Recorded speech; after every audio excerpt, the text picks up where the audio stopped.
Welcome back to the GSMC Sports Podcast, brought to you by the GSMC Sports Network. Getting into the second half of the show, we are going to be starting off by talking about the Chargers and what to expect from them under Jim Harbaugh's first season as the head coach. Just a reminder to any of our live viewers, feel free to use the comment section, give us your thoughts on the latest developments with all of these stories. But getting into the Chargers here, they have looked to be resetting a lot of their infrastructure this season. They, of course, won over a lot of headlines during the coaching carousel as they bring in the hot name in Jim Harbaugh, fresh off of a national championship at Michigan. And that is a really nice thought. Harbaugh is a very good coach, but the Chargers, despite having some answers at quarterback in Justin Herbert, they still have a long ways to go. Their front office has really harmed them over the course of the past few years, dishing out some tough contracts that have not necessarily panned out. And as a result, they have been forced to make some tough moves, including over the past 48 hours, trading Keenan Allen for a fourth-round pick yesterday and releasing Mike Williams on Wednesday. So, getting into these moves specifically, the Williams release saved them $20 million in cap space for next year. Keenan was going to cost them almost $35 million against the cap hit this upcoming season.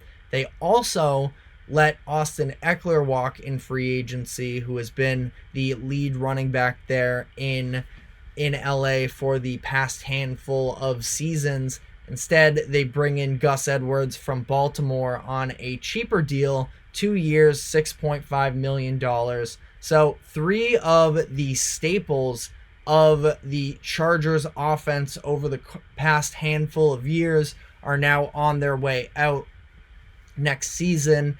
And it does leave a lot of questions with the Chargers, where, again, Jim Harbaugh, we can acknowledge he was a very nice culture builder there in Michigan's football program, but he's not a miracle worker. And if you look at the entirety of the Chargers offense going into next season, it's not looking great.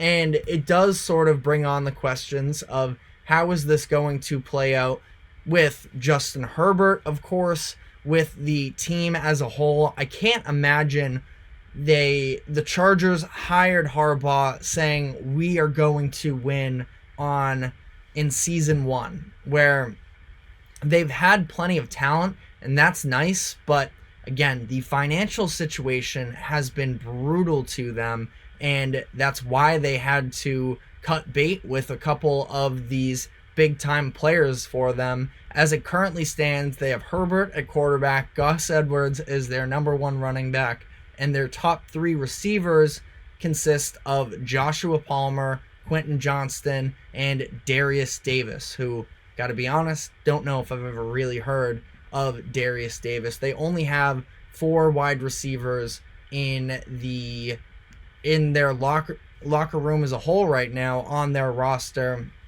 I do think that the fact that they let go of both of these receivers likely means that they are going to be drafting a wide receiver next season. They have the 5th overall pick, I believe, and there are loads of options in terms of who they could bring in. I mean, for the Chargers here, I think that it could even potentially, ideally for them, as we just talked about in the last segment, there's a chance that with the amount of buzz that J.J. McCarthy has built up over the past couple months, that he could potentially be the 4th overall pick and see somebody trade up for him. But if that happens, that would be golden for them, because that means that Marvin Harrison Jr. would fall right into their lap, which would be the perfect addition for the Chargers. Chances are that doesn't happen. I also don't know if they would really be willing to move off of more draft capital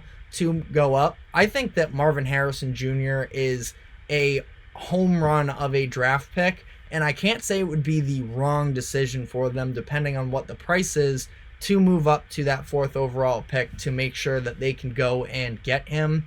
But one way or another, Marvin Harrison is not the only receiver in this class. Malik Neighbors is likely going to be a top pick, a player that has a lot more variance in terms of where he could possibly be drafted is tight end Brock Bowers from Georgia. He is far and away the best at his position in this upcoming draft.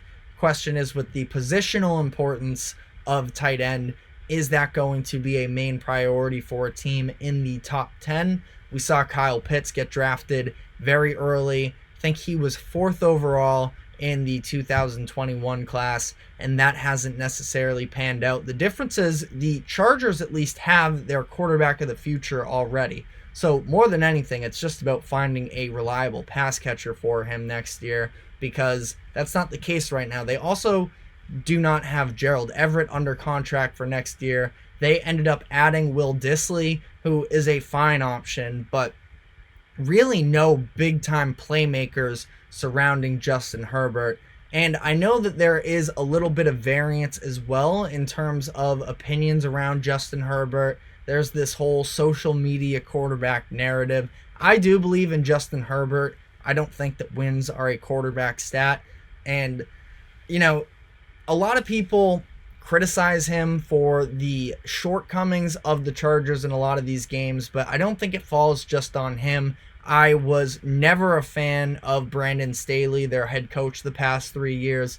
I think if you look back at the endings of seasons with a head coach, I don't think it gets worse than what Staley had during his 3 years, where a few years ago, it was the last game of the regular season, that matchup against the Raiders, where there was this huge storyline. They were primetime Sunday night football. If the two teams tied, they would both make the playoffs. If one team won, the other would be eliminated, and the Steelers would take over the 7th seed. And it was Staley's stupid timeout call that sort of pissed off the Raiders. They ended up kicking the field goal, knocking the Chargers out of the playoffs. Then it was the massive blown lead against the Jaguars in the 2022 playoffs.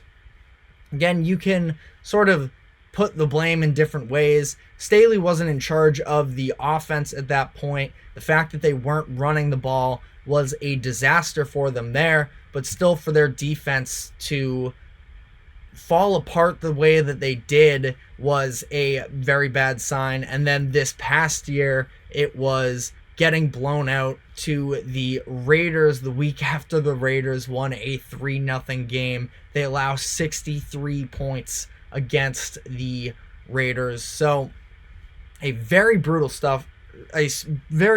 stretch for Brandon Staley this past 3 seasons. Harbaugh is absolutely going to be an upgrade. For year 1, I don't expect them to be able to piece this all back together. They're playing in a very difficult division. Specifically, it's the Chiefs. That's always the measuring stick. But I also do think that the Raiders are going to be in the hunt for a playoff spot this upcoming season, which would be a little bit of a concern. Broncos still have a lot of stuff to figure out as well. They're almost in a similar position to the Chargers, but I don't think it's going to be a year 1 thing. I'm very curious to see the way specifically the Chargers look to build up the run game, where that was what Harbaugh was sort of best at Michigan, was developing, and there was tons of talent in the running back room, of course, and up until this year with McCarthy, not a ton of talent at the quarterback position, but still, even with Eckler, they were never a high rush attempt team, and Gus Edwards, not that he's going to be a true workhorse this year. I'm just curious to see how this is going to play out. Now, I don't know a ton about the running back class for this upcoming draft. The perception of it is not very glowing at this point. I know some of my coworkers are a bit higher on them. If you go to Sports by GSMC, Jeremy Lapidus has talked about some running backs he likes. The College Football Podcast as well with Tommy has some thoughts on the running back class. But for me, I'm not really sure.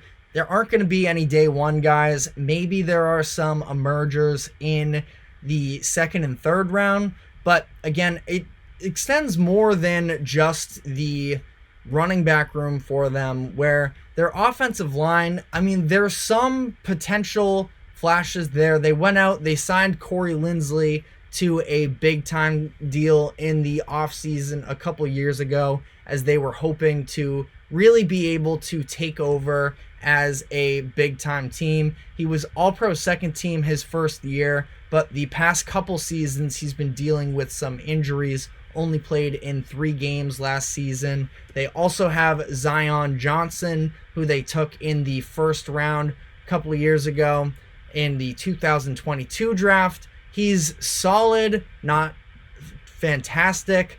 Rashawn Slater should be a nice franchise left tackle for them. So there are some of the pieces there. It's just a matter of figuring out exactly what value there is. If you also want to look beyond the offensive line alone, Quentin Johnston is such an interesting case, because I didn't know necessarily about the mechanics of him in college. I just knew the dude is a physical freak, and he was able to win a lot of one-on-one balls, a lot of jump balls in college, and I thought that he was going to be a very interesting in a good way addition to the Chargers, where a lot of people sort of questioned what they were doing when they took a receiver last year, but it sort of alluded to this upcoming year where they knew that Mike Williams was going to be due for a contract sooner rather than later. Keenan Allen's getting up there in age as well, and they were going to need to add some youth at the position. The unfortunate part for the Chargers last year was they added the wrong youth receiver, where there was that run of receivers that went late in the first round. They had their pick of Quentin Johnston, Zay Flowers, and Jordan Addison, and they got the worst of the bunch. It's just been one season, so maybe things can turn around. But, of course, the game against the Packers was a really damning one for them. I think the Packers one was the main one where a lot of people were really getting on Johnston's case.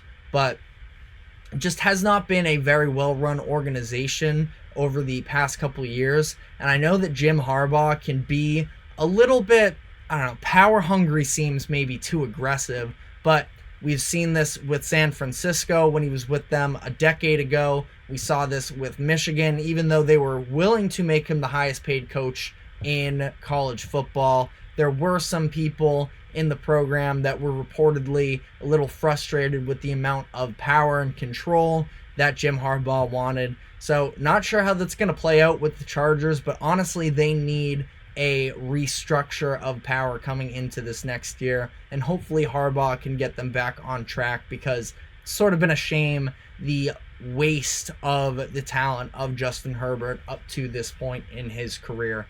But that is all we have time for on this subject. We're going to be taking our final break, and when we come back on the other side, we will be getting into the announcement from Aaron Donald that he is retiring. So stick with us, and we will be right back.